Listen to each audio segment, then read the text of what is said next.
Pemirsa, kita akan memasuki Habar nang Panambayan.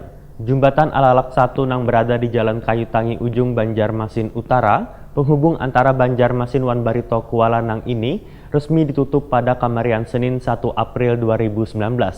Penutupan ruas jalan tersebut diperkirakan memakan waktu hingga 2 tahun atau sampai tahun 2022.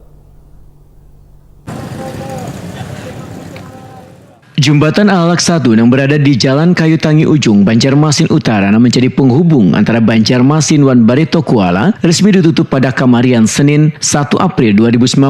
Ruas jalan Trans Kalimantan ini ditutup menyusul mulai dibangunnya jembatan Sungai Alalak, Banjarmasin. Penutupan ruas jalan tersebut diperkirakan memakan waktu hingga 2 tahun atau sampai tahun 2022.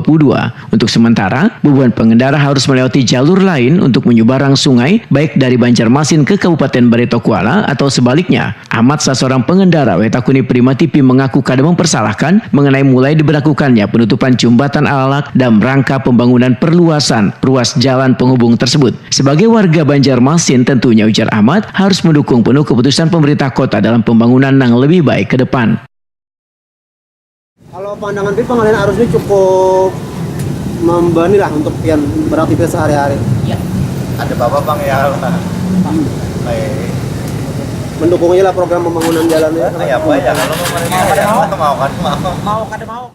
Sementara itu, Charles, seorang warga sekitar pembangunan jembatan Alalak, menginginkan agar transportasi bagi pengendara roda 2 dari Banjarmasin menuju Batola maupun sebaliknya, yaitu menggunakan peri penyeberangan, bahkan kalau bisa kapal perinya ditambah. Karena jika hanya mengandalkan jembatan Alalak 2 untuk arus lalu lintas, ujar Charles, akan menimbulkan kemacetan yang besar. Charles pun merasa kasihan lawan beban kekanakan sekolah kalau kada diberikan solusi lain oleh pemerintah untuk mengatasi kemacetan tersebut. Ada penambahan peri minimal yang dekat sini kan. Ikan yang sudah ada itu kan kecil atau kelompok kecil. Cuman kalau bisa peri yang agak besar yang diletakkan mestinya jembatan mesti diadakan kan, dulu kan kabarnya ada peri yang iya.